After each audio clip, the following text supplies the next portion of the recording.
quelques éléments de contexte autour de ce film très particulier, très singulier. D'abord, c'est son amorce, en fait, c'est sa genèse, c'est comment il s'allume la mèche. C'est unique un peu dans l'histoire du cinéma, surtout à cette époque, puisque vous savez peut-être que c'est une bouteille à la mer, en fait, au départ.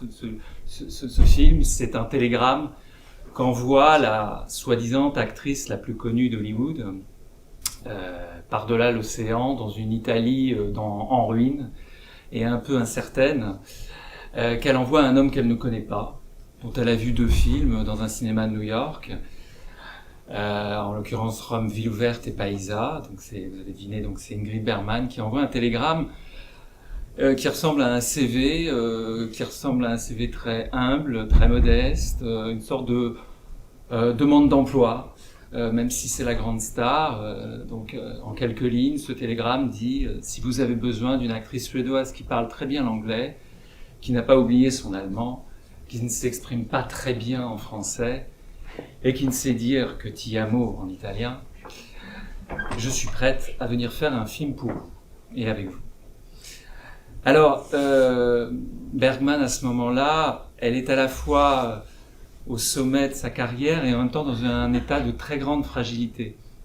Parce que elle a rompu avec le producteur auquel elle était liée, David Selznick, qui l'avait fait venir aux États-Unis depuis 38-39. Elle avait osé rompre avec une des rares actrices qui osait rompre avec les studios. Et donc, pour voler de ses propres ailes, un peu sur l'impulsion de son amant caché de l'époque, le photographe Robert Capa, qui lui avait dit voilà, il faut te prendre en main et ne pas te laisser dicter ta carrière par un producteur. Et le moins qu'on puisse dire, c'était que les premiers résultats, dont Jeanne d'Arc, elle était pas très concluants. Elle avait payé le prix de la liberté, et c'est aussi la raison d'être de ce télégramme. Elle se sent à la fois prisonnière et perdue d'Hollywood. Et elle veut tenter, elle a reçu une claque formidable avec ses 2 projections à New York, et elle voit que de l'autre côté de l'océan, il y a un autre cinéma possible qui n'a rien à voir avec celui des studios d'Hollywood. Donc voilà, elle lance cette bouteille à la mer. Alors est-ce que Rossellini, il a besoin d'Ingrid Bergman? Alors oui et non. Il n'a pas besoin d'Ingrid Bergman, d'abord parce qu'il ne la connaît pas. Il sait à peine qu'elle existe. Quand il reçoit le télégramme, aussi incroyable que cela puisse paraître, il ne sait pas qui est Ingrid Bergman. Parce qu'il ne va pas au cinéma, il n'aime pas les actrices ou acteurs professionnels, et donc sa première réaction, c'est de demander à son secrétaire de lui porter des photos d'Ingrid Bergman pour voir à quoi ressemble cette femme. Et en même temps, il en a besoin parce que ça fait 1 an à peu près qu'il est en tractation dure, on va dire machiavélique presque, parce que c'est un homme plein de contrastes, Rossellini. C'est à la fois un grand opportuniste, c'est un grand prince de la Renaissance, c'est un homme formidablement cultivé et qui a une conscience très profonde du temps, en même temps présent, et du temps, et ce temps présent, c'est évidemment la guerre, on sort à peine de la guerre. Il a besoin, oui, de Bergman, parce qu'il est en tractation avec David Selznick, justement, avec Howard Hughes, des gens qui connaissent évidemment très très bien Ingrid Bergman, mais là, brusquement, en fait, quand il reçoit ce télégramme, il se dit, alors ça négocie sec, hein, comme on dit, et ils veulent lui faire venir, c'est un peu le nouveau génie du cinéma européen, ils veulent le faire venir à Hollywood à leurs conditions, lui veut bien éventuellement et encore, mais à ses conditions, et là il voit qu'il a un formidable atout entre ses mains, cette femme, cette grande actrice qui est prête à tourner avec lui. Et donc il lui répond tout de suite un autre télégramme, mais oui, je suis formidablement ravi de recevoir et très ému. En plus, ça arrive le jour de son anniversaire. En plus, ce télégramme a failli brûler dans un incendie. Enfin bon, c'est tout le miracle. Il est en train de tourner justement un petit film qui s'appelle Le Miracle. Donc là, c'est le télégramme du miracle. Et en gros, il lui dit, je n'attendais que vous et j'ai vraiment une histoire pour vous et c'est vraiment un rêve que vous m'écriviez, comme si, en effet, 2 hommes, un homme et une femme devaient se rencontrer par-delà l'océan grâce à un film. C'est l'art de la mise en scène, selon Rossellini, en dehors du tournage. Et il va tout de suite lancer ses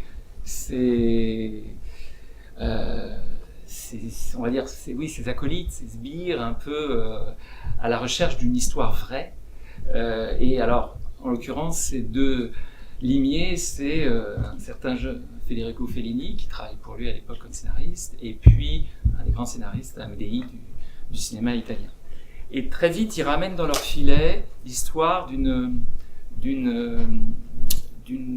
y a beaucoup en Italie de l'après-guerre des camps de personnes déplacées. Et Fellini et Amedei tombent sur une femme de Lettonie qui est là, déportée, déplacée par la guerre, prisonnière. Et tout de suite, il fait le lien entre... Il comprend que la femme, l'actrice qui lui a envoyé ce télégramme, est prisonnière d'un système et qu'elle vient le solliciter de manière totalement insolite et nouvelle parce qu'elle veut s'en libérer. Et quand Fellini et Amedei lui racontent cette histoire d'une femme qui, en plus, pour sortir, devrait éventuellement se marier avec un Italien contre son gré, il établit, lui, dans son esprit très brillant, un pont assez rapide entre la situation de Bergman prisonnière et puis cette femme là qui est que Fellini et Amedei ont rencontré. Alors c'est un film aussi très singulier par le sujet, sans le déflorer. Rappeler simplement que Rossellini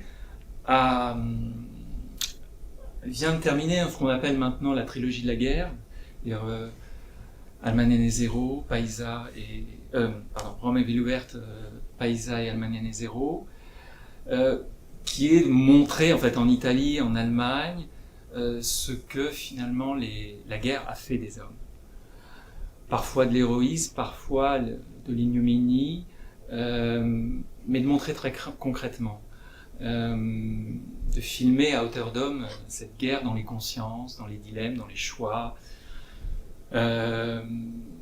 Et il a bien conscience évidemment aussi de la déflagration extraordinaire de cette guerre, mais qui a mis à mal en fait le genre humain, puisque en Allemagne on a tenté d'en exterminer une partie.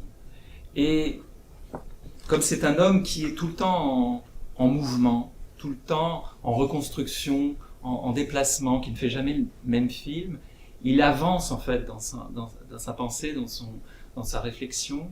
Et de la trilogie de la guerre, où même s'il y a quelques lueurs d'espoir dans certains de ces trois films, il y a beaucoup de trahison, de désespoir, d'abîme. Et surtout dans le dernier, Almaniene Zero, qui en plus est filmé sous le coup de la mort de son propre fils. Almaniene Zero, on ne peut pas faire plus sombre, puisque c'est quand même, à la fin, un garçon endoctriné par un nazi qui décide d'empoisonner son propre père parce qu'il juge qu'il n'est plus digne de mourir, de vivre. Donc, bon, il ne reste plus rien à la fin. Et l'enfant, après, se suicide. Donc, on ne peut pas aller plus bas dans la noirceur et le désespoir humain. Il a envie de remonter. Rossellini, c'est un plongeur. C'est un homme passionné par la plongée. C'est un homme qui aime les profondeurs, mais qui aime aussi en remonter.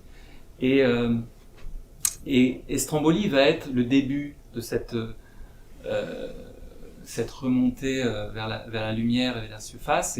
Et le film, vous verrez, est d'une certaine manière, avec ce final extraordinaire, sommet du volcan, aussi l'histoire d'une rédemption, d'une résurrection, d'une femme qui est en fait comme ces millions de personnes marquées, déportées, déroutées par la guerre, et qui vont tenter, même dans un univers hostile, étranger, en l'occurrence une femme qui vient d'Europe de l'Est, qui se retrouve mariée de force dans une île hostile dont elle ne connaît rien, dont elle ignore tous les mœurs, va peut-être trouver une voie, un chemin, une grâce, une lumière, ou Dieu, puisque le sous-titre, vous savez, de ce film, c'est Terra di Dio. Alors, singulier aussi par le lieu. Omniprésent, le volcan, l'île, et une des forces du film, c'est de rendre cette pesanteur, cette lourdeur, ce poids du volcan. Si vous connaissez ces endroits-là, ce ne sont pas des endroits à la fois sublimes, mais âpres, et où le volcan est tout le temps présent par son bruit, par ses odeurs. C'est difficile d'y vivre longuement. Et c'est un endroit, à l'époque, en Italie, qui est quasiment rayé de la carte parce qu'il est associé pour les Italiens au lieu du bagne. À Lipari, c'était un des lieux principaux du bagne. Par exemple, Malaparte va être enfermé. Et donc les Italiens ignorent totalement. En plus, c'est un lieu où les pêches de pêche et qui s'appauvrit et qui les pêcheurs, les familles ne cessent de partir en Nouvelle-Zélande, en Australie, aux États-Unis. Ce sont des îles qui se dépeuplent. Et alors, c'est une histoire assez étonnante parce que ce lieu va être découvert par une bande d'aristocrates siciliens, des comtes, des barons, des princes, qui font de la plongée. Et c'est un lieu magnifique, qu'ils trouvent magnifique. Et ils en parlent à d'ailleurs, en fait, ils plongent avec un baron qui est Renzo Rossellini, qui se trouve être le cousin germain de Roberto Rossellini. Et Roberto Rossellini, comme je vous l'ai dit, est un plongeur, donc il découvre vers 1946 ce lieu. Et d'autant plus que parmi ces princes et comtes, il y a des caméramans. Et il y a des gens qui ont, en fait, déjà tourné pendant toute la guerre, quand ils ont fait leur service. Et ils vont devenir un peu, avant Cousteau, les Cousteau italiens, là-bas, sur place. Donc Rossellini a tout de suite ce lieu en tête. Et au départ, il a d'ailleurs un autre scénario pour celle qui est sa maîtresse de l'époque, Anna Magnani, qui est très jalouse, qui lui mène un peu la vie dure et qui ne supporterait pas, évidemment, qu'il ait un projet avec quelqu'un d'autre. D'ailleurs, en fait, toute la genèse de Stromboli va être une jeunesse clandestine, parce que surtout ne rien dire à Anna. Donc 1000 subterfuges et 1000 épisodes rocambolesques pour éviter la fureur et les coups, puisque c'est une femme qui bat son homme. Et donc c'est un peu, et il va du reste transférer un premier scénario qu'il devait faire dans les îles pour Anna Magnani sur le scénario de Stromboli. Et là, j'avance une chose, peut-être, c'est qu'il y a un autre film fantôme derrière Stromboli qui est Vulcano. Vulcano, qui va être un film tourné au même moment, en 1948, avec Anna Magnani, qui a des scènes très voisines, très communes, en particulier les scènes de documentaire, de pêche. Il y a une scène absolument extraordinaire de massacre du thon, qui est une scène rituelle parmi les pêcheurs locaux, qu'on retrouve quasiment à l'identique dans les deux films. Ils les ont tournés presque au même moment, parce que les deux films vont être tournés au même moment. Moi, c'est ce que j'ai raconté dans le livre, c'est cette guerre des volcans, puisque dès que s'enclenche le film avec Bergman, Anna Magnani réagit, répond.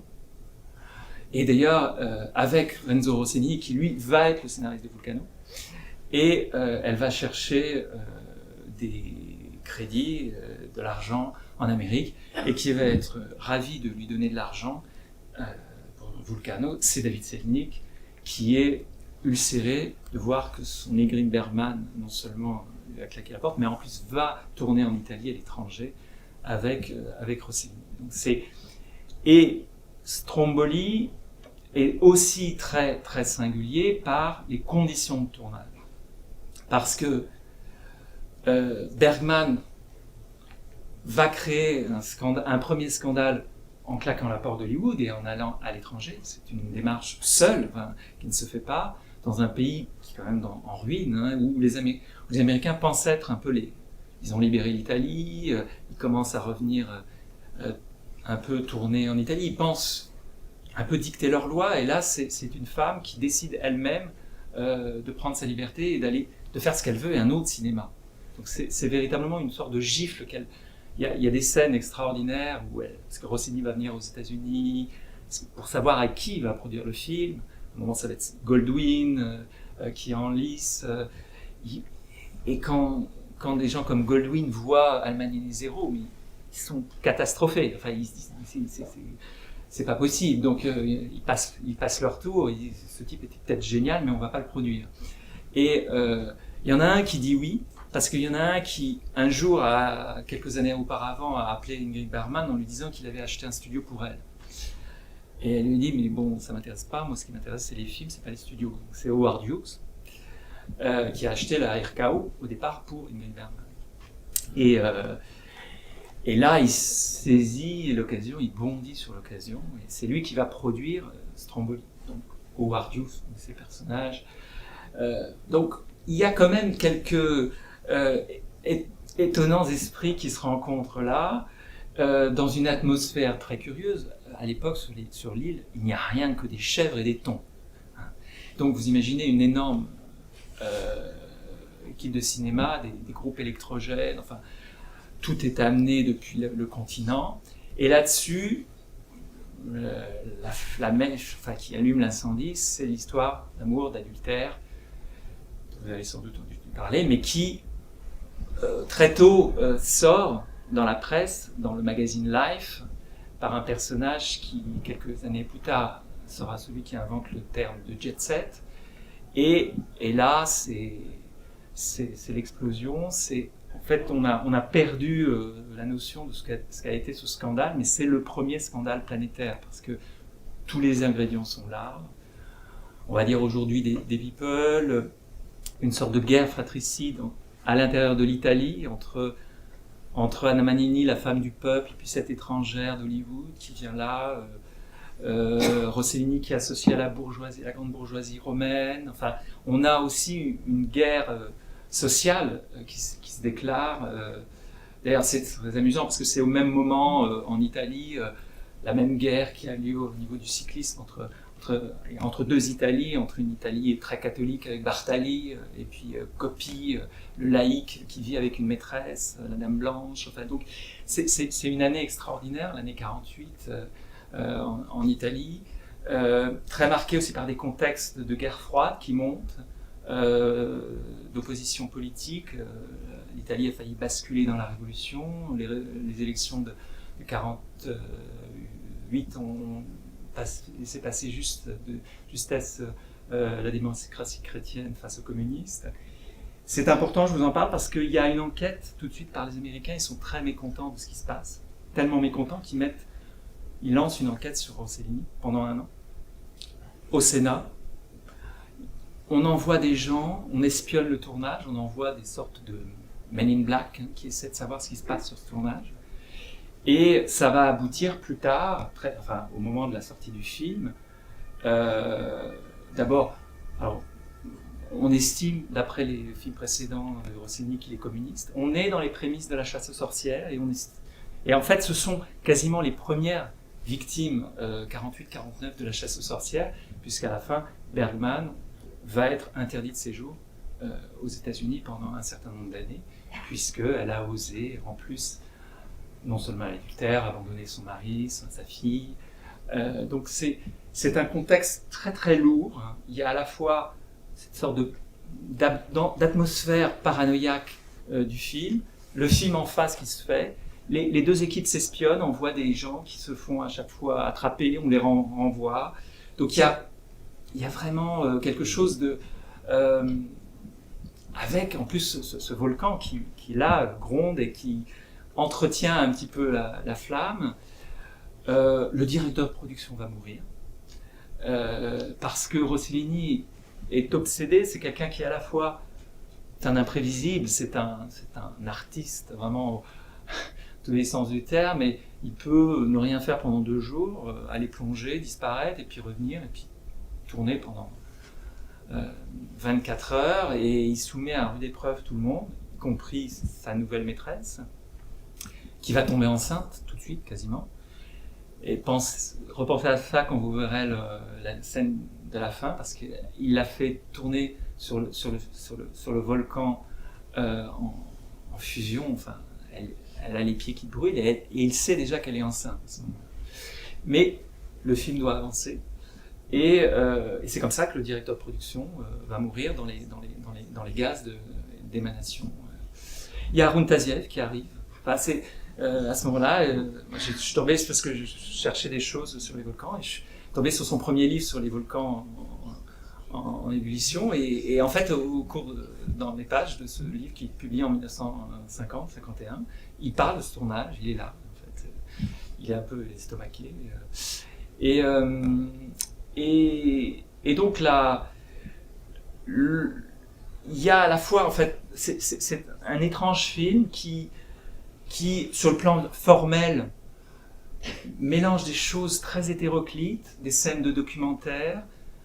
On est encore évidemment dans une approche néo-réaliste, avec un mélange entre une grande star et puis des pêcheurs, des gens du coin. Donc en fait, c'est une expérimentation totale au niveau du cinéma. Elle est complètement perdue, mais elle comprend pas l'italien à ce moment-là. Vous imaginez en plus le dialecte sicilien, mais c'est ce qu'il veut en fait pour le personnage. Il veut une femme totalement perdue, totalement égarée. Et donc ce film est un petit, en plus la portée mystique, spirituelle du film est extraordinaire et elle marque beaucoup les esprits. Et je terminerai peut-être là-dessus. C'est que il y a des conséquences dans la vie de tous ces gens-là.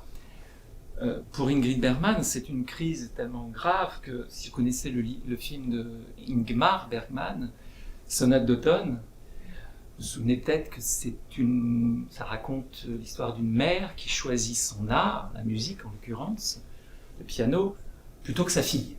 Et c'est en fait le règlement de compte beaucoup plus tard entre une mère et une fille. Eh bien, Ingmar Bergman, qui connaissait un peu, qui avait longtemps attendu de tourner avec Ingrid Bergman, s'inspire complètement de ce choix de Ingrid Bergman, mais à cette époque-là.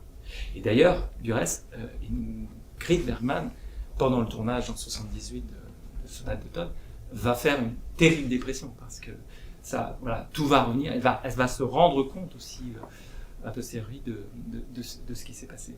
Je terminerai donc juste sur l'impact de ce film. Il y en a un qui le voit en France très vite, c'est Eric Rohmer, qui est dans la critique de cinéma.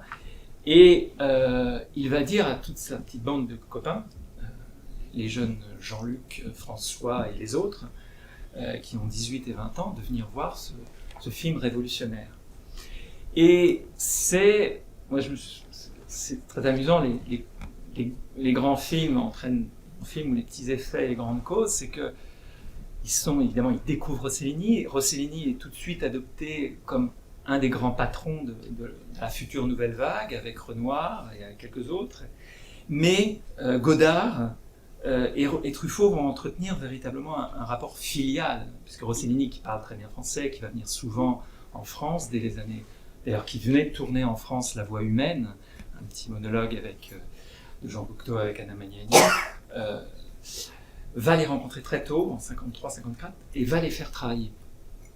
Il va leur dire, mais intéressez-vous à la réalité plutôt qu'à vos petites histoires, regardez les journaux, lisez les journaux. Et c'est comme ça que Truffaut tombe sur le fait divers d'un type qui revenait de la Côte d'Azur et qui a tué un policier. Et c'est évidemment le fait divers qui va donner lieu au scénario d'À bout de souffle, qui au départ, vous savez, est une histoire écrite, un petit scénario, écrit par François Truffaut, non pas par Jean-Luc Godard.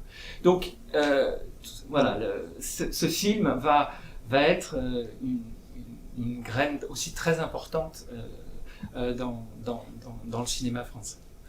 Voilà, écoutez, si vous avez des questions, parce que peut-être qu'on a encore quelques minutes, je ne sais pas, je regarde Liliane, mais n'hésitez pas.